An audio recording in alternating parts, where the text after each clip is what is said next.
আলহামদুলিল্লাহি রাব্বিল আলামিন ওয়াসসালাতু ওয়াসসালামু আলা রাসূলিহিল কারীম ওয়া আলা আলিহি ওয়া আসহাবিহি ওয়া আতবাইহি আজমাইন লাইলা ওয়া নাহারান ফিত তারফাইন فقد قال الله تعالى في كلامه المجيد وبرهانه التوحيد جوان খুলে পড়েন আউযু বিল্লাহি মিনাশ শাইতানির রাজীম বিসমিল্লাহির রহমানির রহিম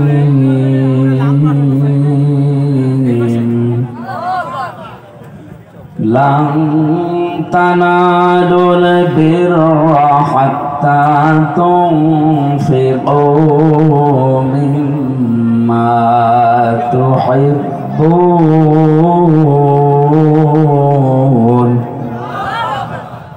وما تنفقوا من شيء فإن الله به عليم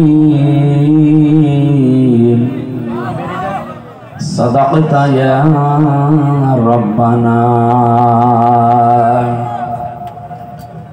عن أبي هريرة رضي الله تعالى عنه قال قال النبي صلى الله عليه وسلم القيس من دان نفسه وعمل لما بعد الموت والعاجز من أتبع نفسه هواها وتمنى على الله رواه الترمذي وقال تعالى في شان حبيبي ما كان محمد أبا أحد من رجالكم ولكن رسول الله ولكن رسول الله وخاتم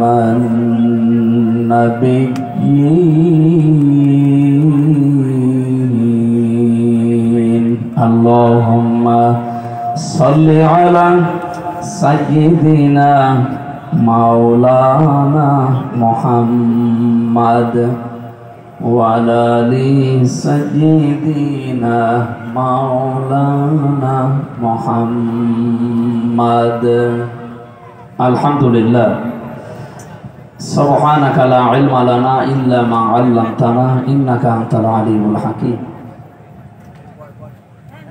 এখানে দাঁড়িয়ে থাকা যাবে না ভাই তাড়াতাড়ি বসুন বসুন বসুন খুলনা জেলার বাইকগাছা থানার অন্তর্গত কফিলমণি হাউলি মাঠ প্রাঙ্গণে তাফসীরুল কোরআন মাহফিলের স্বনামধন্য সভাপতি বিশিষ্ট আলেমে দ্বীন আলহাজ মাওলানা আবুল হোসেন মোড়ল দামাত বারকাতুহুমুল আলিয়া বলেন আমিন। এই মাহফিলের প্রধান অতিথি শাইখুল মাশায়েখ বাংলাদেশ জামাত ইসলামীর কেন্দ্রীয় কর্ম পরিষদ সদস্য খুলনা অঞ্চল সহকারী পরিচালক বিশিষ্ট আলেমে দ্বীন রাজনীতিবিদ জনাব মাওলানা আবুল কালাম আজাদ আতালাল্লাহু উমরাহু ওয়া বারাকাল্লাহু ফি হায়াতি সকলে বলেন আমিন।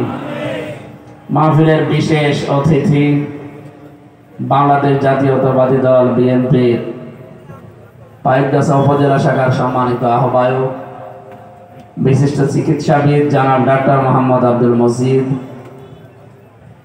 এতক্ষণ যারা আলোচনা রাখলেন মাওলানা হাফিজুর রহমান জিহাদি মাওলানা আব্দুল হান্নান ওমর অন্যান্য সম্মানিত ব্যক্তিবর্গ সামনে বসা মুসলমান ভাইরা পর্দার আড়ালের সম্মানিত মা এবং বোনেরা প্রশাসনের ভাইরা প্রাণপ্রিয় খুলনাবাসী আল্লাহর দরবারে শুকরিয়া জানাচ্ছি যিনি কোরআনের পেছনে কিছু সময় ব্যয় করার সুযোগ দিলেন। জবান খুলে খুশি হয়ে বলেন আলহামদুলিল্লাহ।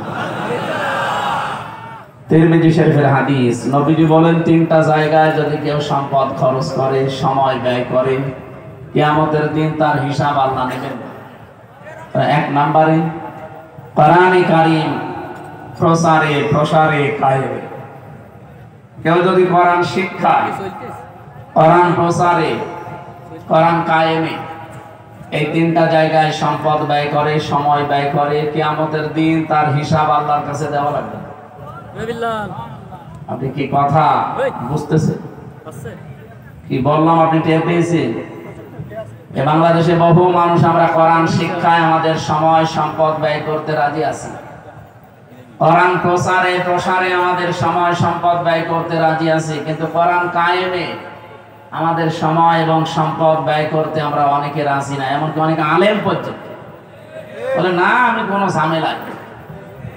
আপনি এরকম কথা বলতে পারে? যে মানুষগুলো এই দেশে মনে করেন যে আমি নামাজ পড়ি, রোজা রাখি, আমার বউ পর্দা করে, আমার তো বাকিগুলো ঠিকই আছে, তারপরও এসব দলদারি করা লাগবে, কোরআন প্রতিষ্ঠার জন্য এই ঝামেলার পথ আবার যাওয়ার দরকার কি? আমার মনে হয় তারা নবীজির এই নবুয়তের জিন্দেগি 23 বছরের 13 বছর মানে 10 বছর মানে না। কি কথা বললেন না কেন? নবীজির 23 বছরের জীবনে 13 বছর আপনি মেনে নিলেন, আর 10 বছর মানা লাগবে না? লাগবে। উনি যেই দিন নবুয়ত পেয়েছেন ওই দিন থেকে ইন্তেকাল পর্যন্ত এই 23 বছরের জীবনে যদি 1 সেকেন্ডও কেউ অবিশ্বাস করে, যদি ঠাট্টা করে, বিদ্রুপ করে, খারাপ কথা বলে, যালিকা বিআন্নাহুম কারিহু মা আনজালাল্লাহু ফাআহবাতা আমালাহুম। কারিহু শব্দটা আছে সূরা মুহাম্মদের 9 নম্বর আয়াতটা, যেটা আমি আপনাকে দিয়েছি, আপনার প্রতি নাযিল করলাম। এগুলো যদি কেউ একটা কথা মানে না এমন না, যদি অপছন্দ করে, ফাআহবাতা আমালাহু, ওর পেছনের কোনো আমল আর থাকবে না, সব নষ্ট হয়ে যাবে। এদেশে বহু মানুষ আমরা দেখি বুঝে না বুঝে এরকম অনেক কথা বলে ফেলে। কি কথা বলে না কেন? আমরা এরকম কোনো কথা বলবো না, সাবধান থাকবে।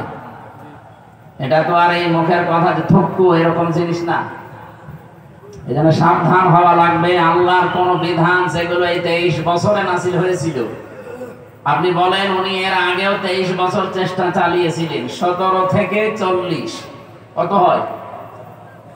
বলেন বলেন।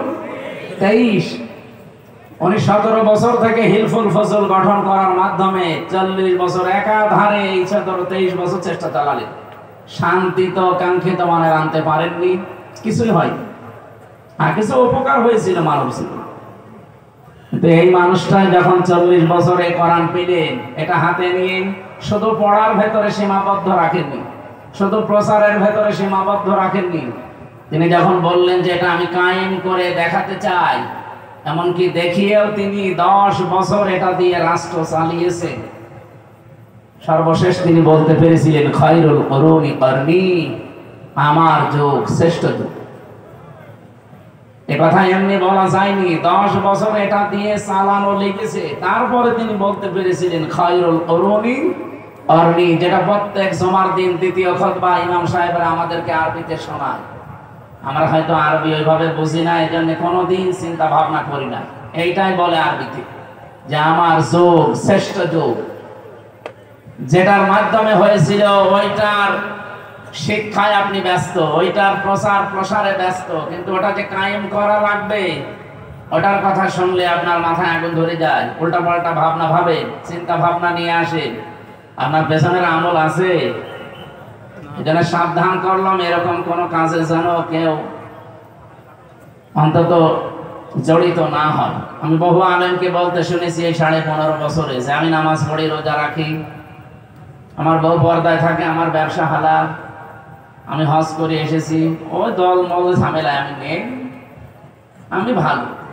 আপনি ভালো আমিও জানি, আমি কি নবীর চাইতে ভালো? কথা বললে না? নবীজি তো রাষ্ট্রপ্রধান ছিলেন 10 বছর একাধারে। উনি যদি রাজনীতি না করবে রাষ্ট্রপ্রধান হলেন কি করে? আমাদের এখন যেটা আছে এটাও তো রাজনীতি করার লোক না, তারপরেও রাষ্ট্রপ্রধান হয়ে আছে। কি কথা বলেন না কেন? উনি অ্যাক্টিভ, সারা জীবন রাজনীতি ওইভাবে করেছেন না। যেহেতু যে দলের সাপোর্টে তিনি ছিলেন, ওই দলটাই যেহেতু নিষিদ্ধ হয়ে গেছে, আমরা চাই এই নিষিদ্ধ দলের মানুষকে দেশে আর রাষ্ট্রপতি রাখা, এইটাও একটা নিষিদ্ধ কাজ। আপনি কি কথা বোঝেন? আমরা চাই যে নিষিদ্ধ দলের সাপোর্টে যারা ছিল, এই মানুষগুলো যদি এখন রাষ্ট্রের কোন জায়গায় থাকে, তারাও তো নিষিদ্ধ হয়ে গেছে। তাদের দল যেহেতু নিষিদ্ধ, তারা নিষিদ্ধ না। আপনি কোন আইনের ভিত্তিতে, কোন সংবিধানের দোয়াই দিয়ে তাহলে থাকবেন আপনি রাষ্ট্রপতি বলেন? এই জন্য দেশের সবার পক্ষ থেকে আমি মনে হয় আহ্বান জানাতে পারি যে আপনি তাড়াতাড়ি বিদায় নিন। আপনার মতো চুপ করে বসে থাকা মানুষ আর দরকার। এত বড় অবৈধ কাজ 15.5 বছরে দেখার পরও যখন আপনি চুপ করেছিলেন, কারণ নামই তো আপনার চুপ, আপনি চুপ করে থাকেন। আপনি চুপ করে থাকার কারণেই তো আমরা জাহান্নামে যাচ্ছিলাম। এই জন্য ওনারে বাদ দিয়ে আমার একটা মনে হয় এই বাংলাদেশে এখন অন্তত কিছুদিনের জন্য ডক্টর মোহাম্মদ ইউনূস ওনাকে রাষ্ট্রপতি, আর সাংবাদিক মাহমুদুর রহমানকে কিছুদিনের জন্য রাষ্ট্রপ্রধান, প্রধানমন্ত্রী, এই কিছুদিন এগুলো বানিয়ে রাখেন। আর বাকি যেগুলো উপদেষ্টা আছে, ও ছাতার কোনো কাজ নেই, কাম নেই, আন্দাজে খালি সরকারি গাড়ি চলে যায়। বলেন তো, এদেশে মেম্বার, চেয়ারম্যান, মেয়র, এমপি ছাড়া যদি দেশ চলতে পারে, যে উপদেষ্টা কি দরকার? ও শুধু ডক্টর মোহাম্মদ ইউনূসকে দায়িত্ব দিয়ে দেন, সাংবাদিক মাহমুদুর রহমানকে কিছুদিন দেন, দেখেন একেবারে দেশ টাইট হয়ে যাবে। আজকেই লিখেছে পত্রিকায়, আপনারা দেখেছেন, বাংলাদেশে আওয়ামী লীগ নিষিদ্ধ হওয়ার কারণে সবচাইতে বেশি উদ্বেগ প্রকাশ করেছে ভারত। আরে ভাই, আপনার অসুবিধা কি? আপনার কি সেই নেশা এখনো কাটে নাই? এতদিন যে নেশায় ছিলেন, ও নেশায় কি এখনো আছেন? ওই যে একটা মলম সাংবাদিক, কি যেন হকার ময়ূখ, মাঝে মাঝে লাফিয়ে লাফিয়ে বলতো না যে আমরা এই যে চট্টগ্রামের এই 3 জেলা আমরা প্রায় নিয়ে নেব, কারণ ফেনী থেকে চট্টগ্রামের মাঝে একটা চিকন রাস্তা, তো এটা ব্লক করে দিয়ে ওইটা আমরা নিয়ে নেব। আরে ভাই, আপনি কি যৌতুক নেবে? আর মেয়ে তো পালিয়ে গেছে, ও মেয়ের বিয়ে তো মানি না। পালানো মেয়ে আবার যৌতুক কিসের? পালানো মেয়ের যৌতুক হয়? মেনে নেব তারপরে তো। আর আমরা তো মানবো না, কারণ যার সাথে গেছে ওর সাথে তো বিয়ে দেওয়া যায় নেই যতদিন মুসলমানই দেওয়া না হবে। আর দাদার এখন যে বয়স, এমনি পাকিস্তানের সাথে নাকানি জুবানি খেয়ে ওর সব কিছু গুটিয়ে গেছে। এখন এই বয়সে যদি আপনি মুসলমানি দিতে চান, এই বুড়ো হাসাম পাবেন কোথায়? বুড়ো হাসাম দিয়ে এখন যদি মুসলমানি দিতে চান, আমার মনে হয় অনেক হাসাম আছে, দেখা যাচ্ছে ওই আগা কাটতেছে, গোড়া কেটে ফেলেছে। জীবনের মতো সব মিটে যাবে দাদা। এমনি ভারতের সংসদে এখন দাদার জীবন শেষ করে ফেলল বিরোধী দলীয়, তারা এখন বলছে kit kit kit kit kit kit. কি করলেন আপনি? দেশটা ডুবিয়ে মারলেন। আমার মনে হয় এই লোকটা যদি লজ্জা থাকতো, ও হার্ট স্ট্রোক করে মরেছে। কিন্তু লজ্জা নেই তো, গরুর মদ খাওয়া জাতি। হিন্দু ভাইদেরকে আমরা সম্মান করি, কিন্তু উগ্রপন্থী যারা, তাদেরকে ঘৃণা করি আমরা। হিন্দু যারা আছেন তাদেরকে ওয়েলকাম জানাচ্ছি, স্বাগতম জানাচ্ছি। কোরআনের অনুষ্ঠানে আপনারা আসেন, কারণ এই কোরআন শরীফ আপনাদের ধর্মের মতো শুধু ঠাকুর আর পুরোহিত পড়বে তা না, এটা হাযা বায়ানুল লিন্নাস, মানুষ যারা তাদের জন্য। কিন্তু ওদেরকে আমরা মানুষ মনে করি না, যারা উগ্র, যারা সন্ত্রাসী। কতগুলো মুসলমানের বাড়ি ঘর আপনি ভেঙে দিলে, ধোয়া ধোয়া তুলে, এমনকি আল্লাহর ঘরে পর্যন্ত আপনারা হাত দিয়েছে। এই পৃথিবীর ইতিহাস পাল্টিয়ে ফেলেছে এই উগ্রপন্থী এই হিন্দুরা। এখানে তাম দুনিয়া তাদেরকে ঘৃণা করে। সৌদি আরবের কাছে কল দিয়েছিল মোদি যে যুদ্ধটা থামান, সৌদি বলছে না, আমরা পারবো না। আমেরিকার কাছে গেছে। আমার মনে হয় আমেরিকা যদি বলতে পারবো না, ও এমনিতেই পাগল হয়েছে। হচ্ছে কি 3 দিনে যেভাবে ক্ষতি হয়ে গেছে ওদের, এখন দাঁড়াতে 50 বছর লাগবে। তলে তলে অনেক কিছু ওরা হারিয়ে ফেলেছে অলরেডি। এদেরকে মুরগির বাচ্চার মতো যখন একেবারে সর্বশান্ত করে একটার পর একটা লাশ সাজিয়ে রেখেছে, পৃথিবীতে সবচাইতে বেশি ভয় যারা উগ্র হিন্দু মুশরিক, যারা শিরকে ব্যস্ত, এই মানুষগুলো সবচাইতে বেশি মৃত্যুকে ভয় করে।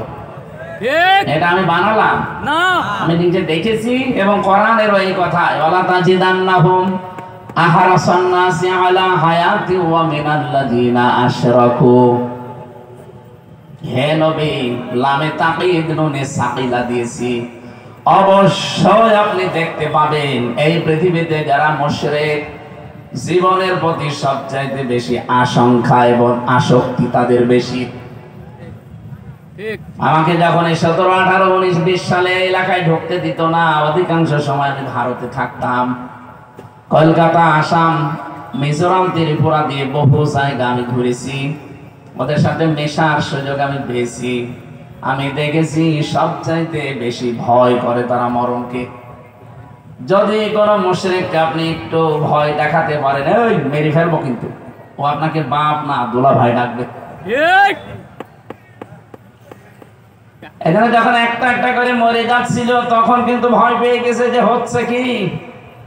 আর পাকিস্তানের যে সৈন্যগুলো এসেছিল, এরা মরণের ভয় না, লিখিত সই দিয়ে এসেছিল যে আমরা বনিয়ান ও মারসুস, সীসা গলা প্রাচীরের মতো ঐক্যবদ্ধ হয়ে সই করে সিগনেচার দিয়ে তারপরে তারা আল্লাহর নামে বিদায় নিয়েছে যে আমি মরবো না হয় মারবো। কোরআনে কারিমে আল্লাহ এই আয়াতটি দিয়েছেন এইভাবে, ইয়াকাতিলুনা ফি সাবিলিল্লাহি ফায়াকতুলুনা ওয়া ইউকতালুন। তারা লড়াই করে, সংগ্রাম করে আমার আল্লাহর রাস্তায়, হয় মারে নাই মরে। আগে মরে তারপরে মারে, কথা আল্লাহ দেননি, আগে মারে এরপরে মরে। আপনি যদি না মারতে পারেন মরবেন কিভাবে? এই জন্য মারা লাগবে আগে, এরপরে মরার কথা। আর আমরা যদি আগেই মরে যাই, এই জন্যই তো 54 বছর আমরা দাঁড়াতে পারি না। এখন একটা উদ্যোগ অলরেডি নিয়েছে, যেটা একটা আশার আলো দেখতে পাচ্ছি। বিশ্বনবী নিজে, তার বাড়িটা ছিল খেড়ের ছাউনি। আপনি দেখেছেন, ইতিহাস পড়েন, সিরাত ইবনে হিশাম, নবীজির বাড়ি ঘর ছিল খেজুর পাতার পাটি দিয়ে, কিন্তু বাড়ির সামনে সব সময় 24 ঘন্টা 9টা ঘোড়া বাঁধা থাকতো। এই ঘোড়াগুলো খেলা করার জন্য বেঁচে রেখেছিলেন। আজ বিশ্বের 57টা দেশ মুসলিম। আমরা যদি সত্যি এগিয়ে যেতে পারতাম ওদের মতো একটু, কোরআনে কারিমে আমার আল্লাহ সূরা আনফালের 60 নম্বর আয়াতে জানিয়েছেন, ইন্না ইদ্দাতা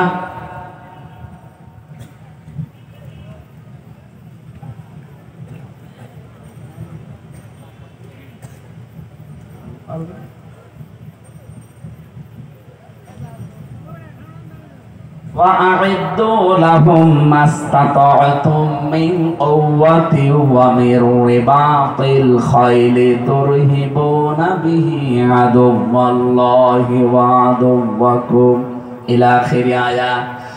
আল্লাহ পাক বলেন, প্রস্তুতি নাও, প্রস্তুত রাখো। ঘোড়ার কথা এখানে আছে। ওই জামানায় যেহেতু যুদ্ধ ঘোড়া দিয়ে হতো, এই জন্য আল্লাহ খয়েল দিয়েছেন। তাফসিরে খয়েলের ব্যাখ্যা শুধু ঘোড়া, এখন আপনি আধুনিক তাফসিরে পাবেন না। খোড়া মানে এখন, খয়েল মানে এখন অ্যাটম বোম, খয়েল মানে এখন কম্পিউটার, খয়েল মানে এখন এই যে আধুনিক যে সমস্ত অস্ত্র শস্ত্র বের হচ্ছে এইগুলো। হে নবী, ওরা ইসলাম ধ্বংস করার জন্য যেগুলো ব্যবহার করছে, আপনি উল্টিয়ে ওইটা ইসলামের পক্ষে কাজে লাগান।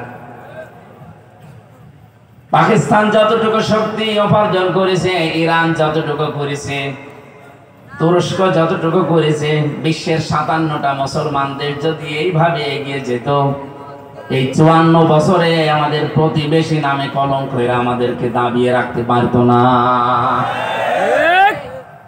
এজন্য আমাদের উচিত 18 কোটি মানুষ, আমার মনে হয় এখন দরকার হয় 3 বেলার জায়গায় 2 বেলা খাওয়া দরকার।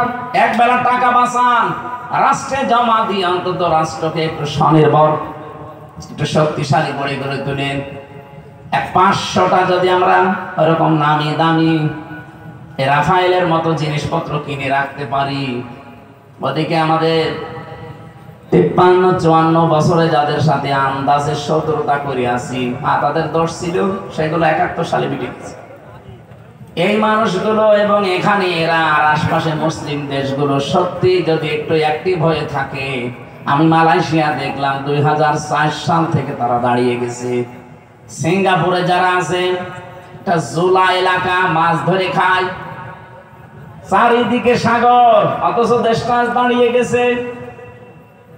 আমরা 54 বছরে দাঁড়াতে পারি না, ওরা মাত্র 2004 সাল থেকে 25-21 বছরে দাঁড়িয়ে গেল। আজ বিশ্বের ভেতরে 10টা দেশ যদি কেউ গণনা করে, সিঙ্গাপুরকে 10 নম্বরে রাখা লাগবে। উন্নত বিশ্বের সাথে তাল মিলিয়ে মালয়েশিয়া দাঁড়িয়ে যায়, থাইল্যান্ড দাঁড়িয়ে যায়, আমরা কোথায় আছি?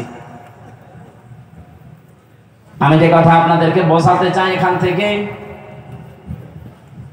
বাংলার মুসলমানেরা, আল্লাহ পাক আমাদেরকে কোরআনে কারীম তো শুধু প্রচারের জন্য, শুধু পড়ার জন্য দেয়নি, এটা দাঁড় করানোর জন্যও দিয়েছেন, কায়েম করানোর জন্য, বিজয় করার জন্য।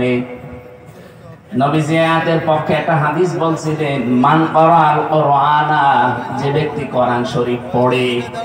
এটা আমি 3টা শব্দ নিয়ে কিন্তু আরম্ভ করেছি, শুধু কোরআন পড়লে না, পড়ার পরে আপনাকে এটা প্রচারে এগিয়ে আসা লাগবে। প্রচার মানে প্রসার করবেন, প্রচার করবেন, শিক্ষা দেবেন। শুধু নিজে পড়বেন তা না, পড়ার পরে এটা যখন প্রচারে লাগবেন, ইয়া আইয়ুহার রাসূল বাল্লিগ মা উনজিলা ইলাইকা মির রাব্বিক, হে রাসূল আপনি প্রচার করেন, তাবলীগ করেন, প্রসার করেন, ছড়িয়ে দেন, ঘোষণা দেন, জানিয়ে দেন। কি জানাবেন? মা উনজিলা ইলাইকা মির রাব্বিক, যেটা আপনার রব আপনার প্রতি নাযিল করেছে, তার নাম কি? বলেন বলেন। সুতরাং কোরআনের প্রথম হচ্ছে ইকরা বিইসমি রাব্বিকাল্লাযী খালাক, পড়ো আগে, পড়ার পরেই দ্বিতীয় এটা প্রচার করো। 3 নম্বরে কোরআন শুধু প্রচার করলেই হয় না, নবী যেখানে পড়ার পরের শব্দ দিয়েছেন, মান কারাল কোরআনা ফাস্তাযহারাহু, এখানে মাঝখানে ফা আছে, এর পরের শব্দ হচ্ছে ইজহার। এখানে আমার মনে হয় অনেক মানুষ এই কথা বলবে, ইজহার মানে স্পষ্ট করা, ইজহার মানে প্রকাশ করা না। ইজহারের আধুনিক অর্থগুলো আপনি দেখবেন তাফসিরে, এবং এই যে আধুনিক যারা ডিকশনারি লেখে, আরবিতে আধুনিক ডিকশনারি গুলো, আমি বাইরের দেশগুলো থেকে এখন গিয়েছি, আমাদের দেশের সাথে আমি মিল পাইনি। কয়েকদিন আগে মালয়েশিয়া, কয়েকদিন আগে সৌদি আরব, এই সমস্ত দেশগুলোতে যে লাইব্রেরিতে, এবং বাহরাইনে, এই দেশগুলোর লাইব্রেরিতে ঢুকে আমি এই শব্দটার ব্যাখ্যা খুঁজছিলাম, দেখি আধুনিক কিছু পাওয়া যায় কিনা। হ্যাঁ, তারা দিয়েছে ইজহার মানে শুধু বিজয়, ইজহার মানে শুধুমাত্র প্রচার করা না, প্রকাশ করা না, স্পষ্ট করা না, ইজহার মানে বিজয় করা।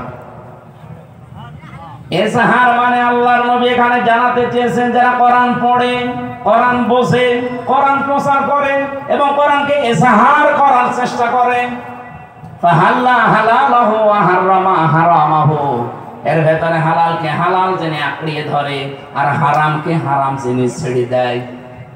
শব্দের দিকে খেয়াল করেছেন একটু?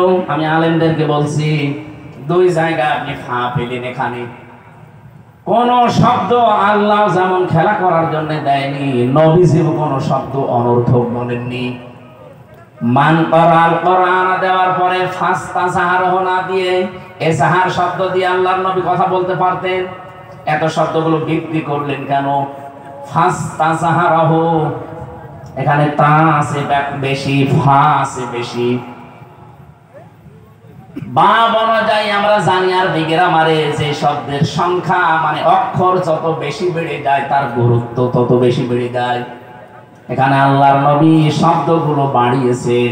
ফাস্তাযহারাহু, ফা শব্দের 19টা অর্থে ব্যবহার হয়, আমরা পেয়েছি বালাগাত মান থেকে। যারা বালাগাত মানতেক পড়ে বসে বসাই, দেখবেন ফা 19টার ভেতরে 13 নাম্বার কায়দায় লেখা আছে। বালাগাত মানতেকের 22 নাম্বার পৃষ্ঠা, চ্যাপ্টার 22 নাম্বার পৃষ্ঠায় দেখেন 13 নাম্বার কায়দা। আমি যা পড়ি কোট করে রাখি। 13 নাম্বার কায়দায় লিখেছে, এই পৃথিবীর ময়দানে যে শব্দ আপনি বলতে চান আগে পরে, আগেরটা বলার পরে যদি মাঝখানে ফা জুড়ে দেন, তাহলে আগেরটা যেটা বললেন ওর ব্যাখ্যা ফা দিয়ে যদি জানাতে চান মাস্ট বি, ওটা ঘটবে। মান কোরআন, কোরআন দেওয়ার পরে নবীজি থেমে যেতে পারতেন। যে ব্যক্তি কোরআন পড়ে, হ্যাঁ কোরআন পড়লে তো সওয়াব হয়, এক একটা করে 10টা নাকি নবীজি ফজিলের কথা বলতে পারতেন। কেন নবীজি কথা বাদ দিয়ে হঠাৎ আলোচনার ধরনই পাল্টিয়ে ফেললেন? যে ব্যক্তি কোরআন পড়ে, পড়ার পরেই তিনি বললেন ফাস্তাজাহারাহু, এবং একে ইজহার করার চেষ্টা করে। আমি ইজহারের ব্যাখ্যা যেটা বললাম এটা আধুনিক ব্যাখ্যা। আগের যারা হাদিসের ব্যাখ্যা লিখেছে তাদের হয়তো আপনি দেখবেন ইজহার মানে তারা কোরআনে কারীমকে এখানে স্পষ্ট করা অথবা কোরআনে কারীমকে কায়েম করা এরকম কিছু লিখেছে। আধুনিক ব্যাখ্যা যারা দেয় তারা লিখেছে ফাস্তাজাহারাহু মানে কোরআনকে বিজয় করা। কারণ কোরআন বিজয় যদি না হয়, পরের দুইটা শব্দ আপনি দুনিয়ায় কার্যকর অবস্থায় দেখতে পাবেন না। আমি কি বলছিলাম, আগের শব্দকে বোঝানোর জন্য পরে যেটা আল্লাহর নবী বা আল্লাহ জানাবে ওখানে মাঝখানে ফা দিয়ে জানাতে চান যে পরের এই শব্দগুলো যদি কেউ মানতে চায় আগের অবস্থার সাথে মিল করা লাগবে। কোরআন পড়ে আর কোরআনে কারীমকে যারা বিজয় করার চেষ্টা করে, কোরআন যদি বিজয় হয়ে যায় তাহলে হালালকে হালাল, হারামকে হারাম মানা সহজ। আর কোরআন যদি বিজয় না থাকে, হালালকে হালাল জেনেও আপনি মানতে পারবেন না, হারামকে হারাম জেনেও আপনি ছেড়ে দিতে পারবেন না। এমন জায়গা বাংলাদেশে ছিল না? এই কথার নাম ধরা লাগবে। কোরআন যেহেতু 54 বছর আমরা বিজয়ী শক্তি হিসাবে দেখতে পাইনি, এজন্য আমরা চেষ্টা করলেও হালালকে হালাল জানার পরও আঁকড়িয়ে ধরতে পারি নাই। এমন জায়গা ছিল না? এই কথা বলে না কেন ভাই? এমনকি হারামকে আমি দেখছি হারাম, জানছি হারাম, ছেড়ে দেওয়া সম্ভব হয়নি, এমন জায়গা ছিল। এই জন্যই কোরআন ইজহার করা লাগবে। নবীজি বলেন আদখালাহুল্লাহুল জান্নাহ, আল্লাহ যেন তাকে জান্নাতে দেবে না দিয়েছে। এটা মাসির সিগা। আদখালা ইদখিলু, নবীজি যদি মোজারে দিতেন তাহলে বর্তমান ভবিষ্যৎ প্রেজেন্ট ফিউচার শব্দ নিয়ে আসতে পারতাম। আদখালা দিয়ে নবীজি জানিয়েছেন আদখালাহুল্লাহুল জান্নাহ, আল্লাহ যেন তাকে জান্নাতে দিয়েই দিয়েছে। আমার প্রশ্ন হচ্ছে, মানুষ কি এখন আমরা মারা গেছি? বলেন বলেন, আমি জান্নাতে যাব কি করে? আমি তো মরবো আগে, এরপরে তো জান্নাতের প্রশ্ন। নবীজি যে আদখালা দিয়ে দিলেন। হাদিসের ব্যাখ্যা করতে গিয়ে যারা আধুনিক ব্যাখ্যাকার মুহাদ্দিসিন ইকরাম লিখেছেন, সত্যি যদি কোরআনে কারীম ইজহার হয়ে যায় কোন এলাকায়, তার মানে প্রতিষ্ঠিত হয়ে যায়, বিজয় শক্তি হিসাবে থাকে। আর ওই দেশের মানুষ যদি হালালকে হালাল জেনে আঁকড়িয়ে ধরতে পারে, হারামকে হারাম জেনে যদি সত্যি ছেড়ে দিতে পারে, তাহলে আদখালাহুল্লাহুল জান্নাহ, আল্লাহ তোমাকে জান্নাতে দিয়ে দিয়েছে।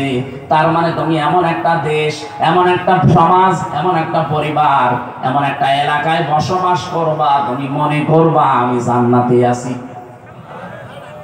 আমরা ওই রকম একটা দেশ চাই না। কথা বলেন, কথা বলেন। এরপরের সব হাদিসের এর পরের শব্দগুলো নিয়ে আলেমদের ভেতরে মতভেদ আছে, এজন্য আমি পরের শব্দগুলো বলি না সচরাচর। আশাফাহু ফি আশারাতিন মিন আহলি বাইতিহি, এ পর্যন্ত ঠিক আছে। যে সুপারিশ করে এসে আহাল পরিবারের 10 জন মানুষকে আল্লাহর জান্নাতে নেবে। কাদের? ওয়াজাবাত লাহুন নার, কুল্লুহুম ক্বাদ ওয়াজাবাত লাহুন নার, যাদের প্রত্যেকের উপরে জাহান্নামে যাওয়ার ফয়সালা আল্লাহ দিয়ে দিয়েছিল।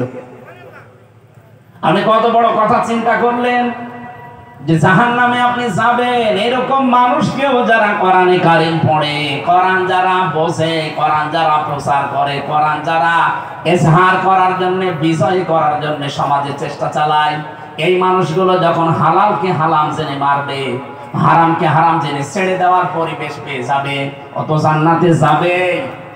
এমনকি 10 জন মানুষকে এসে জান্নাতে নিয়ে যাওয়ার উপযুক্ত হয়ে যাবে। বলেন সুবহানাল্লাহ। আজকে মুসাফির অবস্থায় দোয়া করছি, দোয়া চাচ্ছি সারাটা জীবন যেন আমাদের কোরআন প্রসারে, কোরআন প্রসারে, কোরআন কায়েমে, কোরআন বিজয়ী করা হিসাবে আমাদেরকে আল্লাহ সময় আর সম্পদ ব্যয় করার তৌফিক দেন। বলেন আমিন। কয়টা জায়গায় সম্পদ খরচ করলে হিসাব দেওয়া লাগবে না, তার ভেতরে 1 নাম্বার এটা।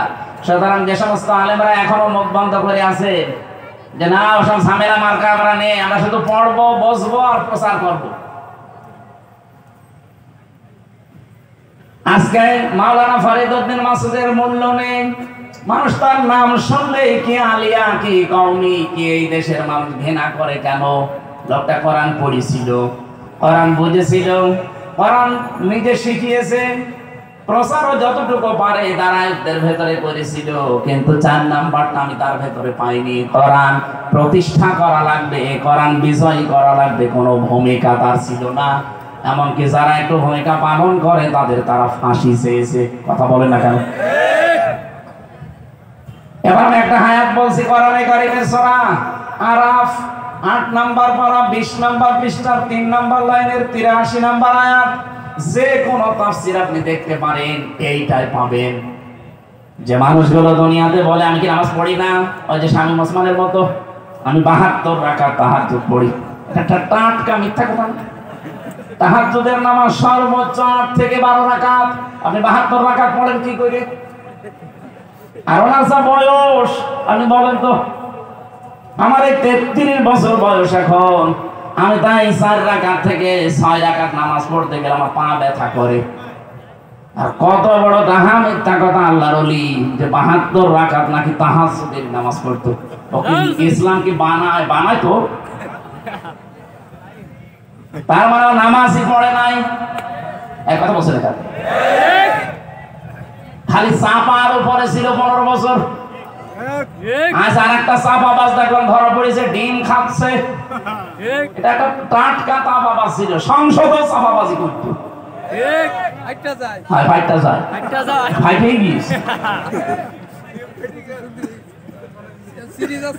খুলনাবাসী শুধু শোনা না, এখান থেকে এবার জীবনটা মিলাবেন। আসরের নামাজের সময় 2 জন ফেরেশতাকে আমার আল্লাহ পাঠিয়ে দিলেন হযরতে লূত নবী আলাইহিস সালামের কাছে। ভালো করে শুনবেন। 2 জন ফেরেশতা এসে ডাক দিয়ে বলে, আল্লাহর নবী লূত, আমরা এখানে আল্লাহর গজব নাযিল করব, আপনার আত্মীয়-স্বজন যা আছে, উম্মত যা আছে তাদেরকে নিয়ে আপনি চলে যান। মাগরিবের সময় এখানে গজব নাযিল হবে, কিন্তু সাবধান, ফানজাইনাহু ওয়া আহলাহু ইল্লা মারাতাহু কানাত মিনাল গাবিরিন। আপনি নিয়ে যান আপনার উম্মতদেরকে, আপনার আত্মীয়-স্বজন যারা আছে, কিন্তু সাবধান আপনার স্ত্রীকে নেবেন না। প্রশ্ন আসতে পারে, লূত নবীর স্ত্রীর চরিত্র খারাপ ছিল? এই জবাব দিলেন না? না না না। এই পৃথিবীতে কোন নবীর স্ত্রীর চরিত্র খারাপ ছিল না, কারণ কোন হারাম রক্তের ভেতরে আল্লাহ নবীদের রক্ত প্রবেশ করান নাই। পৃথিবীর প্রতিটি নবী ছিল নেতা, তারা শুধু এলাকার জন্য নেতা ছিলেন। আর আমাদের নবী মুহাম্মদ রাসূলুল্লাহকে আমার আল্লাহ বানিয়েছেন বিশ্ব নেতা। এই জন্য আল্লাহ ডাকও দিয়েছেন ইয়াসিন, হে নেতা। সুবহানাল্লাহ বলতে পারেন না? খুলনাবাসী, এখান থেকে আমি একটা শিক্ষা নিয়ে এসেছি তাফসীরের ভাষায়। নবীদেরকে আমার আল্লাহ যেহেতু নেতৃত্বের গুণাবলী দিয়েছিলেন, তারা নেতা ছিল। এই জন্য নেতা যে পেট থেকে আসবে, ওই পেটটা ভালো রাখা দরকার। এই জন্য কোনো হারাম রক্তের ভেতরে আল্লাহ নবীদের রক্ত প্রবেশ করার নাই। আর আমরা এমন এমন নেতা দেখি যাদের রক্তই ঠিক নেই। বাংলাদেশে পাবেন না আপনি? তাদের মা এক ধর্মের, বাবা এক ধর্মের। কি করে জন্ম দো আসলা? আর ভাই যে কোনো এক ধর্মের হন, আপনি বাবা এক ধর্মের, মা এক ধর্মের। জেলে থাকাকালীন আমাকে 3 বছর একাধারে 24 ঘন্টা এক ঘরের ভেতরে তালা লাগিয়ে রেখেছিল। সিসি ক্যামেরা দিয়ে আমার কাছে কেউ আসতো না ভয়ে, বিশেষ করে আমার আর মামুনুল হকের কাছে। আসলে ওরা রিপোর্ট করতো উপরে যে এদের সাথে গোপনে ষড়যন্ত্র করছে কেউ। কারারক্ষীরা আসতো, তাও দূর থেকে সালাম দিত ইশারা দিয়ে, কারণ ক্যামেরায় আবার দেখা যায়। ওখান থেকে একদিন বললাম এক কারারক্ষীকে যে ভাই সব সময় বন্দি করে রাখেন, কথাও তো বলতে দেন নাই 3 বছর, কারোর সাথে কথাও বলতে দেয়নি। আপনি একটা বই নিয়ে আসেন, একটু পড়ি, সব সময় বসে থাকতে ভালো লাগে না, একটা কাজ দেন। জ্বালানা দিয়ে দরজা দিয়ে তো দেখা যায় কত মানুষ ওই যে কোপাকুপি করছে, জমিন কোপায়, বিভিন্ন রকমের জিনিস লাগায়। তাই আমার একটু কাজ দেন, অন্তত তোমার একটু ভালো লাগবে না, একটা বই নিয়ে এসে দেন। আল্লাহ ওই দিন দেখে বই নিয়ে এসেছে বঙ্গবন্ধুর আত্মজীবনী। না হুজুরের ভেতরে জিনিস আছে, এদের সময় যেহেতু কাটে না, সারাদিন সারাদিন ওইটা একই পড়তাম, পুরাটা কয়েকবার শেষ করলাম। বললাম ভাই আর একটা বই নিয়ে আসেন, বই নিয়ে এসেছে বঙ্গবন্ধুর ছেলেবেলা। ও শুধু ওই বঙ্গবন্ধু, আর কোনো বই নেই। পরের সপ্তাহে আর একটা বই দিয়েছে বঙ্গবন্ধুর চীন সফর। আপনার আর বই নিয়ে আসা দরকার। ওই যে পাশের সেল আছে, হিমেল বিল্ডিং এ থাকে এটিএম আজহারুল ইসলাম, ওনারা যে বলবেন হামজা বই চেয়েছে, দেখবেন বই কারে বলে দেবে। আল্লাহর বান্দা 2টা বই পাঠিয়েছিল, আল্লাহর ইশারা মনে হয় 2টাই তাফসীর, তাফহিমুল কোরআন আর ফি জিলালিল কোরআন। সুবহানাল্লাহ। ওখান থেকে যেগুলো নোট করেছিলাম হালকা হালকা, ওইগুলো আজকে কিছু বলবো, থাকবেন আপনারা? অবশ্যই ইনশাআল্লাহ। তো ওখানে যে পড়েছিলাম ওনার জীবনী, আত্মজীবনীর ভেতরে বঙ্গবন্ধুর ছেলেবেলা। আর একটা বই আমি বাইরে এসে কিছুদিন আগে পড়লাম, আমার ফাঁসি চাই। আমার মনে হয় বইটা বাংলাদেশে সবার একবার করে পড়া দরকার।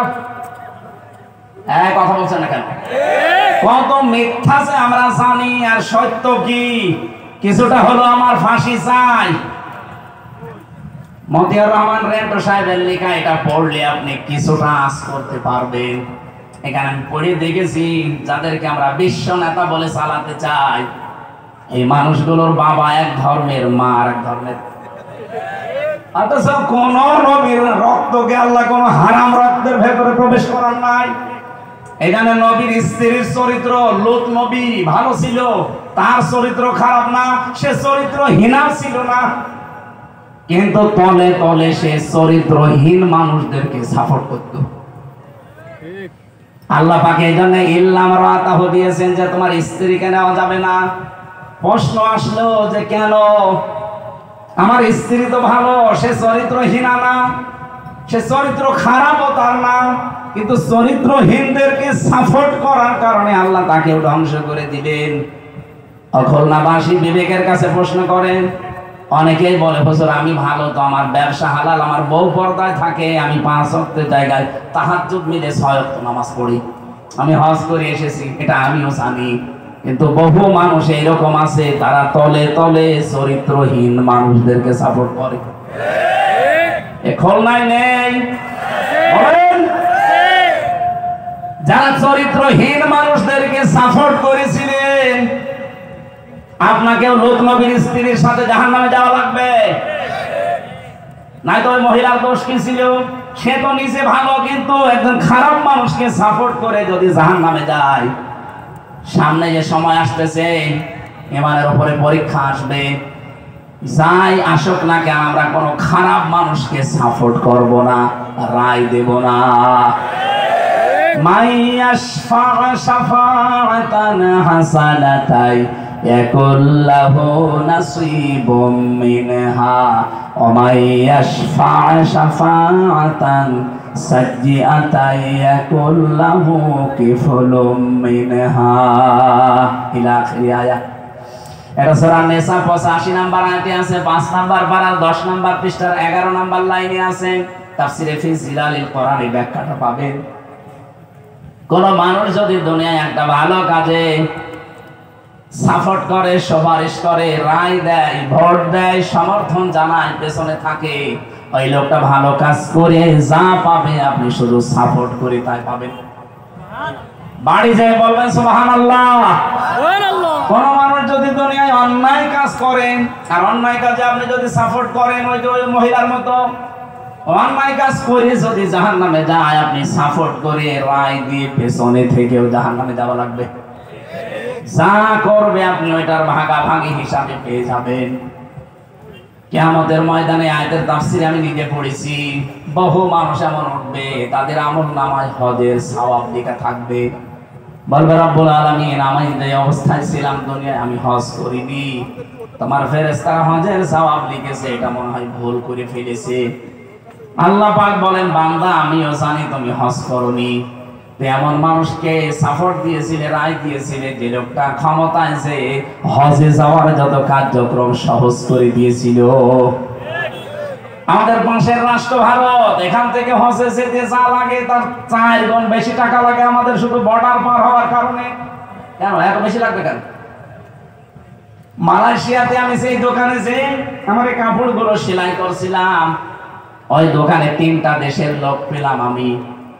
থাইল্যান্ড থেকে একজন এসেছে, মাত্র 30,000 টাকা খরচ, তার মাসে 2 লাখ টাকা উপায়। বাংলাদেশের যশোর এলাকায় অভয়নগর থেকে একজন আছে, ওখানে কাজ করছে, তার 7.5 লাখ টাকা খরচ, তারও মাসে 2 লাখ টাকা উপায়।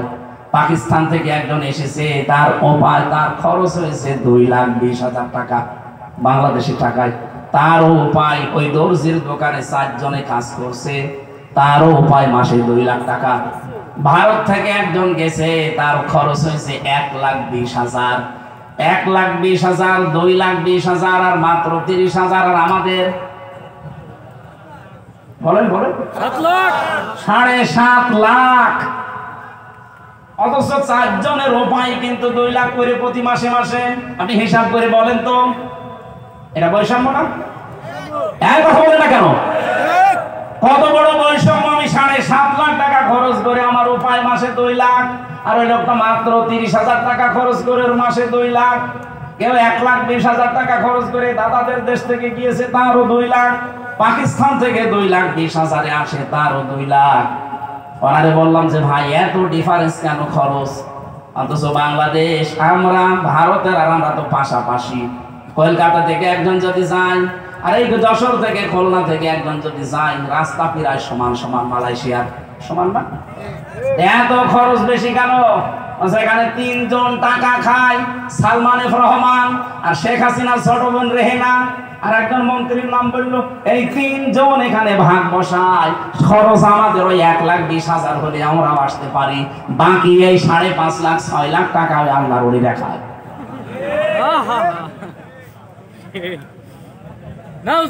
হাসিনার সাওয়াল বিদেশে পড়তে 450 কোটি টাকা খরচ করেছে। এই টাকাগুলোকে ওর বাবার টাকা। একটা ছেলে পড়াতে যদি 450 কোটি টাকা খরচ হয়, শুধু বান্ধবীদের পেছনে আল্লাহর রাস্তায় উড়িয়েছে টাকা। না, এইটা আর হতে দেওয়া যাবে না সামনে।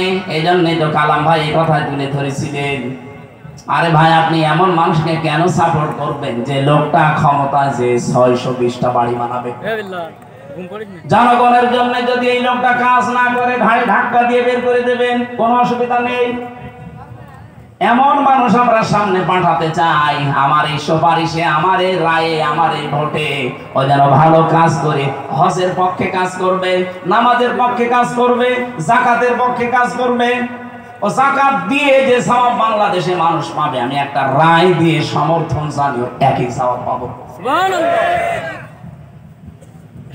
আমি আবার বলছি ভাই, হযরতে লূত নবীর স্ত্রীর চরিত্র কিন্তু খারাপ না, তিনি চরিত্রহীন ছিলেন না। তার পুরা জীবনী আমি পড়ে দেখেছি তাফসীরে ফিজির আলিল কোরআনে। একটাই মাত্র কারণ, সে চরিত্রহীনদেরকে সাপোর্ট করত। আপনি নিজের সাথে এবার মিলান। আমি বহু মানুষকে বলতে শুনি যে তারা নিজেরা ভালো মনে করে যে আমি ভালো, আমি নামাজ পড়ি, রোজা রাখি, হজ করে এসেছি, আমি কিন্তু হালাল খাই, পর্দায় থাকি। আরে ভাই, আপনি এমন মানুষকে সাপোর্ট করেন, এমন মানুষের পেছনে থাকেন যার চরিত্র ভালো না। কথা বলেন। যে লোকটা চাঁদাবাজের সাথে জড়িত, যে লোকটা মদ খায়, রাত 9টার পরে যে লোকটার মাটিতে ঠিক মতো পা পড়ে না, রিকশা ছাড়া বাড়ি যেতে পারে না, এমন মানুষ বাংলাদেশে ছিল না? আমি আপনাকে বাঁচাতে চাই। ফানজাইনাহু আহলাহু ইল্লা মারাতাহু কানাত মিনাল গাবিরিন। এই আয়াত কিন্তু কিয়ামতে আপনার বিপক্ষে যাবে। এজন্য আমরা সাবধান এখন থেকে। এমন মানুষকে সাপোর্ট করা যাবে না, পেছনে থাকা যাবে না যে লোকটার চরিত্র আসলে ভালো না। আপনি যাই মনে করেন না কেন, এটা যদি আপনার কাছে দুনিয়ার কথা মনে হয়, হ্যাঁ এটাই দুনিয়ার কথা। এটা যদি রাজনীতির কথা মনে হয়, এইটাই রাজনীতির কথা। এটা যদি ধর্মের কথা মনে হয়, এইটাই ধর্মের কথা। আপনি না বুঝলেও আমি যেহেতু বুঝেছি, কোরআন তাফসীর পড়ে আমি বোঝালাম, আপনি এখন চেষ্টা করেন বোঝার। সূরা আরাফের 83 নাম্বার আয়াতটা আপনি নিজের জীবনে মিলাবেন। লোক নবীর মতো এত বড় দামি নবীর স্ত্রীকে আল্লাহ ক্ষমা করেন না, আর আপনাকে আল্লাহ মাফ করে দেবে। কিছু লোক উঠবে, আমলনামায় লেখা থাকবে জেনার গুনাহ। লোকটা বলবে, আল্লাহ ফেরেশতারা ভুল করেছে, আমি তো জীবনে জেনা করিনি। আল্লাহ বলেন, আমি জানি জেনা তুমি করনি, আমি জানি। কিন্তু এমন মানুষকে রায় দিয়েছিলে, এমন মানুষের পেছনে স্লোগান দিতে থাকতে, যে লোকটা ক্ষমতা পেয়ে জেনার লাইসেন্স দিয়েছিল। এদেশে দেয়নি? কথা বলেন। আজ সুর তুলছে, জেনা যারা করছে পতিতালয়ে, তাদেরকে শ্রমিকের মর্যাদা দেওয়া লাগবে। আরে ভাই, শ্রমিকের মর্যাদা যদি তাদেরকে আপনি দিতে চান, কিছুদিন পরে ডাকাত বলবে যে আমাদেরকেও শ্রমিকের মর্যাদা দিন, কারণ আমরাও কাজ করে খাই। কি ডাকাতি করা শ্রমের কাজ না? কত বড় বিশাল গাছ 4-5 জন ধরে রাস্তায় ফেলে রাখে, গা ঘেমে যায়। আমি একবার ধরা পড়েছিলাম আশাশুনি থেকে যাওয়ার সময়, রাস্তায় দেখি রাত 1টার সময় বিশাল গাছ ফেলা। আমি কাজ খুলে দিলাম, মুখ বের করে দেখি ওর মুখ বাঁধা, হাতে বড় ছুরি। ওর দৃশ্য দেখে আমি ভয়ে টাকা আগে বলছি নিন। আমারে বলছে, হুজুর আপনার টাকাও নেব, আল্লাহ মাফ করবে। তাড়াতাড়ি আল্লাহ মাফ করবে মানে এত বড় গাছ ফেলে বসে আসো, তাড়াতাড়ি টাকা নিয়ে আমার গাছ তো তুলে গাড়িটা ছেড়ে যাও। না, আপনার টাকা নেব না। আমার ওদের টাকাও কম দিয়েছিল, এখানে টাকা ফেরত দিয়েছে। বলেন, আমি তাদের চেহারার দিকে তাকিয়ে দেখেছি তারা ক্লান্ত, কারণ সারা রাত তারা এভাবে জেগে আছে। এত পরিশ্রমের কাজ, এত কষ্টের কাজ, ওরা 2 দিন পরে যদি বলে আমাদেরকেও শ্রমিকের মর্যাদা দেওয়া লাগবে, আমরা ডাকাতি করে খাই, কি বলতে পারে না? কমিশনে বসে বসে সমস্ত রিপোর্ট গুলো দিয়েছিল, সব রিপোর্ট গুলো এখন বাতিল ঘোষণা সামনে আসতেছে, কারণ এগুলো একটাও জমা দেওয়ার মতোই না। আমার মাঝে মাঝে 318 পৃষ্ঠাটা পড়া আমি পড়ে দেখেছি। আমার মাঝে মাঝে এদের লেখাগুলো দেখলে মনে হয় এগুলো মেয়াদ উত্তীর্ণ গাঁজা খাওয়া মানুষ। মেয়াদালা গাঁজা খেলেও তো মানুষ এত উল্টা পাল্টা কথা লিখতে পারে না। বলছে দেহ আমার, সিদ্ধান্ত আমার। দেহ আপনার মানে